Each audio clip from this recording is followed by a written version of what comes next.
গর্ভাবস্থায় পা ফুলে গেলে করণীয় কি, বা গর্ভাবস্থায় কেনই বা পা ফুলে যায়? গর্ভাবস্থায় শরীর কিছুটা ফুলে যাওয়া বেশ স্বাভাবিক একটা ঘটনা। বিশেষ করে পায়ের গোড়ালি, পায়ের পাতা ও আঙুল ফুলে যেতে দেখা যায়। সাধারণত গর্ভাবস্থার শেষের দিকে এই ধরনের সমস্যা হয়ে থাকে। এই ঘটনাকে অনেকে সচরাচর পানি আসা বলে থাকি। আর এমনটা হলে সবার মনেই এই সময় একটা প্রশ্ন আসে, তা হলো পায়ে পানি আসাটা স্বাভাবিক কিনা, বা পায়ে পানি আসলে মায়ের বা সন্তানের কোনো ক্ষতি হয় কিনা। প্রিয় দর্শক, তাই আজকে আমরা এই বিষয় নিয়ে বিস্তারিত একটা ধারণা দেওয়ার চেষ্টা করব আপনাদের। আর হ্যাঁ আপু, আপনি যদি আমাদের চ্যানেলে নতুন দর্শক হয়ে থাকেন তাহলে অনুরোধ থাকবে চ্যানেলটা সাবস্ক্রাইব করে দেওয়ার জন্য। আর যদি ফেসবুক পেজ থেকে দেখে থাকেন তাহলে অনুরোধ থাকবে পেজটা ফলো করে দেওয়ার জন্য। আচ্ছা, আপনারও কি পা ফুলে গিয়েছে? যদি পা ফুলে গিয়ে থাকে তাহলে হয়তো অলরেডি প্রশ্ন করার কথা ভেবেও ফেলেছেন, পা ফুলে যাওয়াটা স্বাভাবিক কিনা। আচ্ছা, আপনার উত্তরটাই শুনে নিন তাহলে। যদি আপনার পা ধীরে ধীরে ফুলে থাকে তাহলে সেটা আপনার বা আপনার সন্তানের জন্য কোনো ক্ষতিকর দিক নির্দেশ করে না। এটা খুবই স্বাভাবিক একটা ঘটনা।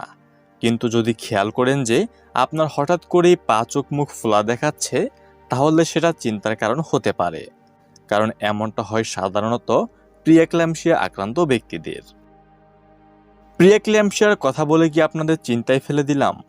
ভাবছেন যে পা তো ফুলে গিয়েছে, কিন্তু এটা প্রিএক্ল্যাম্পসিয়া কিনা তা আমি কিভাবে বুঝবো? চিন্তার কোনো কারণ নেই, এটারও একটা সুন্দর ব্যাখ্যা রয়েছে আমাদের কাছে।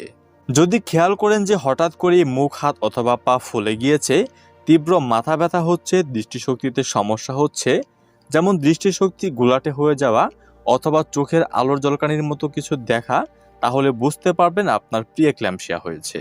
তাছাড়াও বুকের পাঁজরের ঠিক নিচে তীব্র ব্যথা হওয়া এবং পাশাপাশি বমি হওয়াও প্রিএক্ল্যাম্পসিয়ার প্রধান লক্ষণ। এখন তাহলে প্রশ্ন হচ্ছে, গর্ভাবস্থায় স্বাভাবিক পা ফুলে যাওয়ার কারণটা কি? গর্ভাবস্থায় আপনার শরীর সাধারণ অবস্থার তুলনায় বেশি পানি ধরে রাখে, যার জন্য শরীর ফুলে যায়।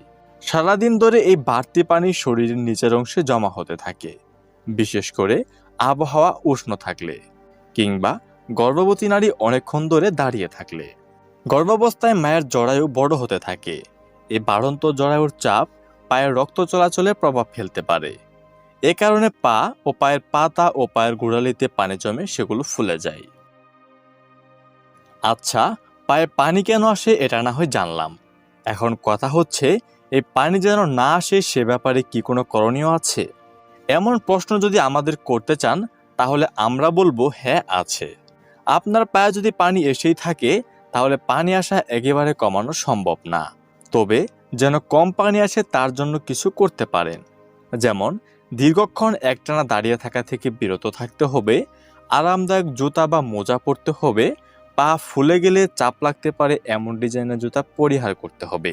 বিশ্রাম নেওয়ার সময়ে যথাসম্ভব পায়ের পাতা উপরের দিকে রাখার চেষ্টা করতে হবে। প্রয়োজনে বিশ্রামের সময়ে পায়ের নিচে বালিশ দিতে পারেন। তাছাড়াও প্রচুর পরিমাণ পানি পান করুন, এটি শরীর থেকে অতিরিক্ত পানি বের করতে সাহায্য করে। এবং নিয়মিত ব্যায়াম করুন। পায়ের পানি কমাতে সবচেয়ে কার্যকরী উপায় হলো গোড়ালির ব্যায়াম করা।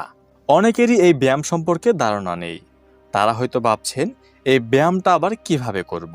আচ্ছা, ব্যায়াম করাটাও শিখিয়ে দিচ্ছি তাহলে। গোড়ালি ভাঁজ করুন, আবার সোজা করুন।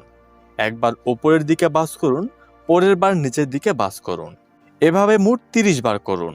তাছাড়া হাঁটু না নাড়িয়ে পায়ের পাতা বৃত্তাকারে অর্থাৎ ঘড়ির কাঁটার মতো করে ঘোরাতে থাকেন। একবার ঘড়ির কাঁটা যেদিকে ঘুরে সেদিকে ঘুরান, অর্থাৎ ডান দিকে 8 বার।